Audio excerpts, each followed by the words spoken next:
We fortunately were able to find friends elsewhere in the city that we can stay with to stay warm. 15,000 addresses lost electricity in the city Saturday. Hydro-Quebec working to fix an equipment failure behind persistent outages in Côte-Saint-Luc. Power outages dangerous in freezing temperatures. 2 deaths have been reported in the cold weather. A 66-year-old found dead in her home Sunday, and this man's 87-year-old wife who had been rushed to hospital. I got a call this morning that she passed away in the night. Neighbors since helping him out of his frigid home. Lines are long at airports after hundreds of flight cancellations. Passengers hoping to get back in the air as airlines try to recover. It wasn't ideal after a long weekend of a hockey tournament, but we're okay with it as long as we get out today. With the way the weather is, you can't change that, and things still happen, so you just make the best of it. Maritimes, the snowstorm moved in overnight Sunday into Monday. Snowfall warnings will have residents shoveling through Tuesday. If you gotta go somewhere, be careful, make sure your snow tires are on, all that. Otherwise, get yourself some snacks and bundle up. In Nova Scotia and Newfoundland and Labrador, power utilities asked residents to conserve electricity over the weekend. Those requests since lifted as the storm churns east. Newfoundland next in line, starting early Tuesday, continuing throughout the day. 15 to 25 centimeters expected. That means anyone traveling in that direction should keep an eye on weather conditions because this storm system isn't done with us yet.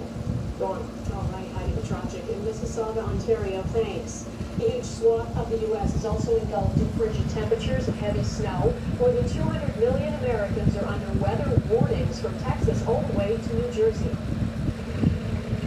The storm is being linked to at least 20 deaths and has caused power outages for almost 1 million people. It's disrupted travel for millions more. At least 10,000 flights in the U.S. have been canceled. Schools are closed and roads across many states are treacherous. The snow is expected to ease tonight, but the cold snap is expected to persist throughout the week, and another significant snowstorm is forecast for the eastern U.S. this weekend. It is back to work in Canada's House of Commons, and after his travels outside the country, today the Prime Minister focused on affordability for Canadians at home. The government is boosting the GST tax credit to help offset the high cost of groceries. Mackenzie Gray explains what's planned, who will benefit, and what difference it could make. The Prime Minister's shopping for support on a more political issue. Starting this year, we're taking the existing GST credit amount and raising it by 25% for 5 years. Also promised a one-time 50% top-up to the GST tax credit. It's a means-tested benefit, so not everyone will get a check, but millions will, with a family of 4 potentially getting as much as an additional $780 this year. These payments make up for the higher level of food prices since the pandemic. The Liberals so concerned about those costs, price tags weren't put up during the Prime Minister's press conference. Quickly returning them once Mark Carney left. Affordability now Canadians' top political concern. Issues along with immigration and crime that the Conservatives believe they can capitalize. Canadians deserve affordable groceries, but under this Prime Minister's watch, food price inflation is the highest in the G7. Carney not responding, staying the first question period after the winter break, leaving into his House leader to punch back. We are telling Mr. Poilievre, get out of the way, free your MPs to vote for this legislation that will deal with crime in Canadian communities. Legislation is starting to pile up, including November's budget, which is yet to pass the House of Commons, leading some opposition at least to wonder if the Liberals might prefer to head to the polls. When you increase the tax credit for the GST, it looks like you will be able to send money to the people, so maybe he's thinking about it. New polling numbers show the Liberals in a strong position, with Carney hitting a new record high in approval rating after his Davos speech, a whopping 48 points ahead of Pierre Poilievre. And a new liaison poll has the Liberals up 8 points over the Conservatives, verging on majority territory. But Carney dismissed the idea of calling a snap election. Well, of course we're not. We're not. We're focused on results for Canadians. We're working through parliaments to get results for Canadians. The cost of the new measures, $12 billion over 5 years, including $650 million for a new national food security strategy and a new food security fund. But neither the Prime Minister's office nor the Finance Department can give any concrete details of how this $650 million will be spent. Okay, Mackenzie, the Prime Minister was asked about President Trump's latest insult over the weekend. Trump called Mark Carney governor and threatened more tariffs. What's Carney's response? Well, he really brushed it off, Donna, when he was asked about it, saying he gets called a lot of things all the time, and he actually did used to be called governor when he was the Bank of Canada and Bank of England governor, so he is used to that.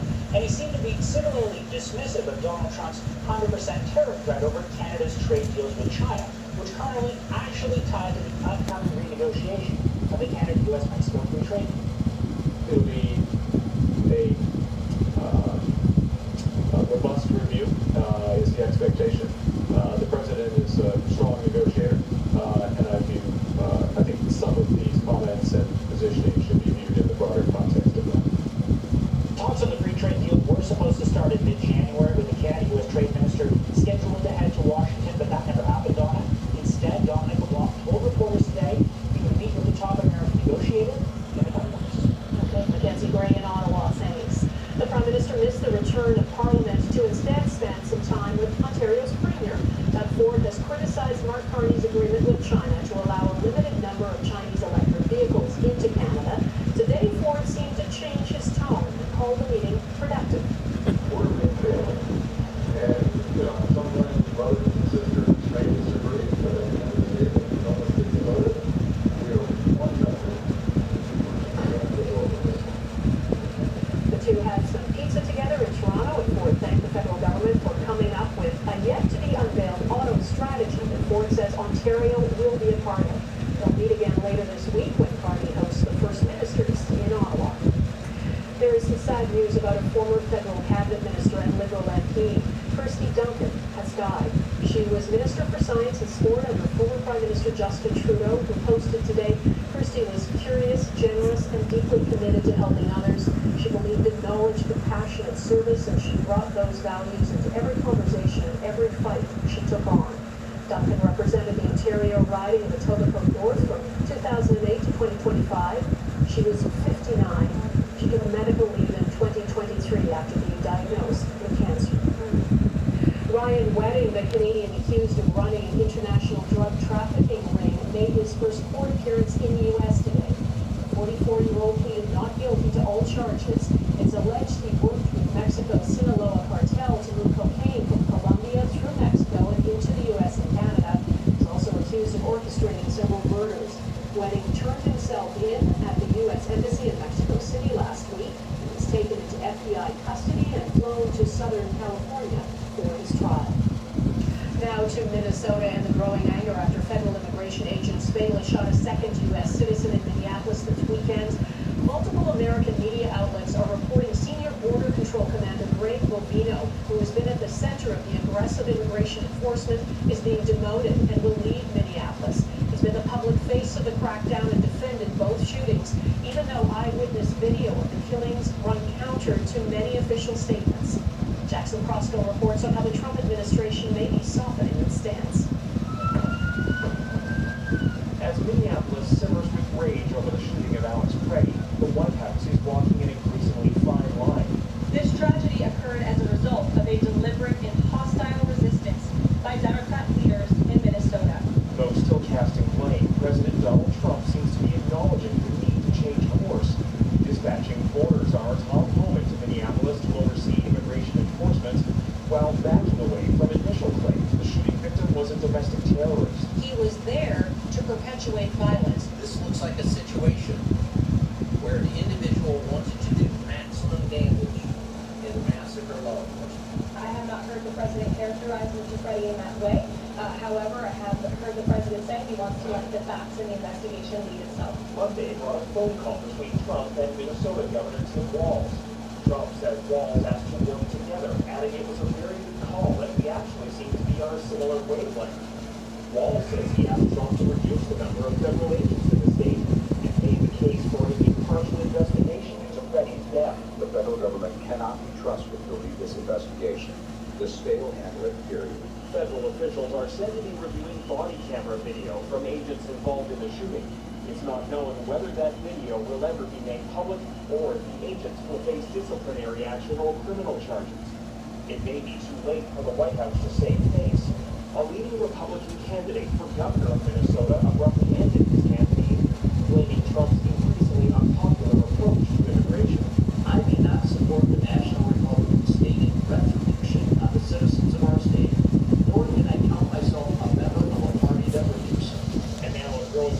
lawmakers here in Washington warn they will not support any government spending bill that includes funding for ICE.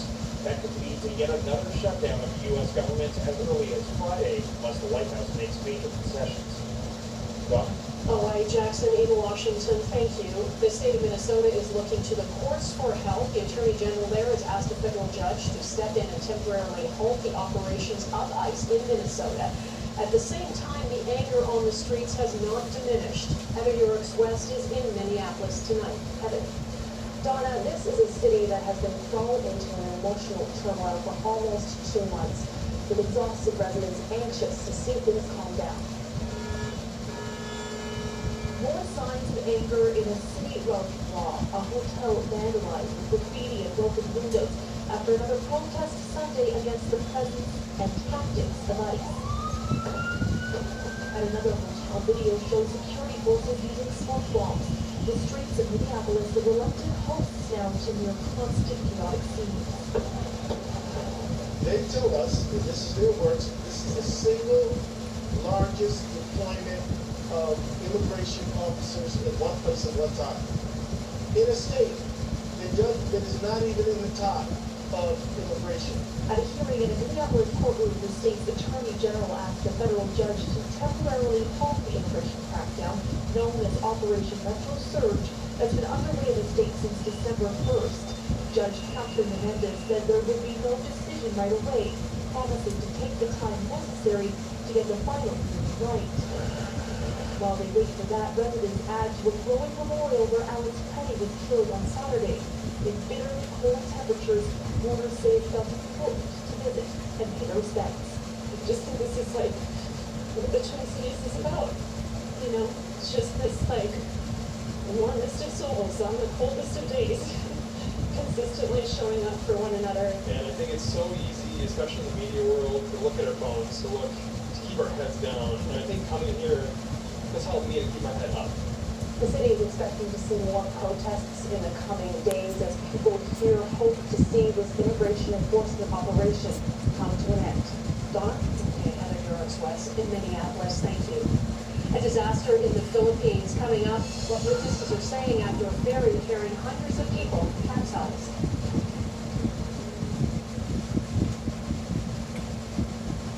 Israel says it has now recovered the remains of the final deceased hostage in Gaza. The remains of the Israeli police officer were found in a cemetery in northern Gaza. He was the last of the hostages slain or abducted by Hamas on October 7, 2023. His body has been returned to Israel. Hamas now says it has met all the terms of the first phase of the Gaza ceasefire. Israeli Prime Minister Benjamin Netanyahu says Israel will now reopen Gaza's Rafah border crossing with Egypt. The next phase of the U.S. brokered ceasefire is set to involve disarming Hamas and demilitarizing Gaza. In the Philippines, a ferry carrying more than 350 people is capsized, killing at least 18 people, including an infant. 316 others were rescued after the boat sank just after midnight. The Philippine Coast Guard has deployed several ships to search for the missing. The cause is still under investigation. However, officials and witnesses say the ferry was dealing with technical problems just before it capsized. In Mexico, 11 people have been killed after gunmen stormed a soccer field in the city of Salamanca. The authorities say the gunmen arrived at the soccer field at the end of a match when they opened fire. At least 12 people were injured. Police are still trying to determine who is responsible for the attack, but the city's mayor says it's part of an ongoing crime wave as the local gangs battle with a powerful drug cartel. Arctic sovereignty ahead, what Inuit leaders say the federal government needs to do now.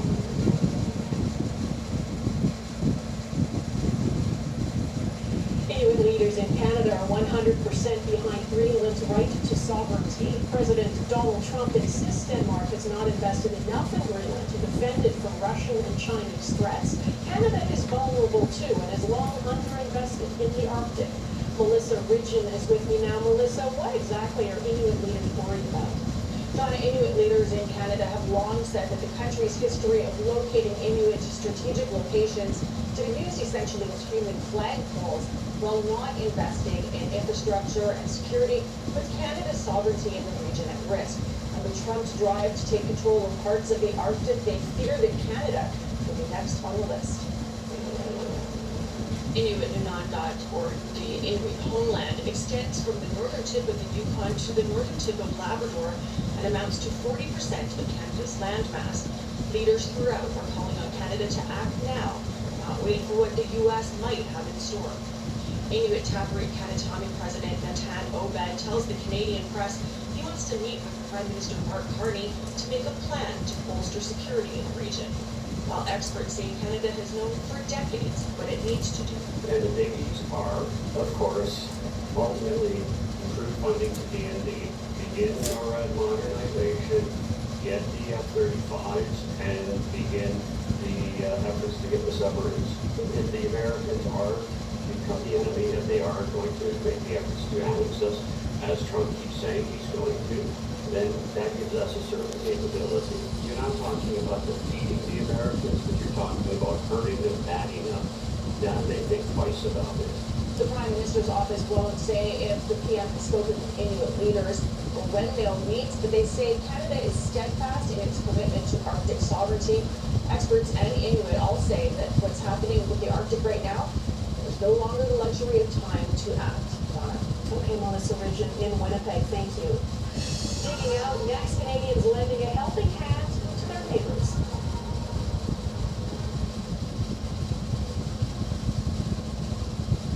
In Canada, a bit of snow in January is not news. We all know what it's like to dig out.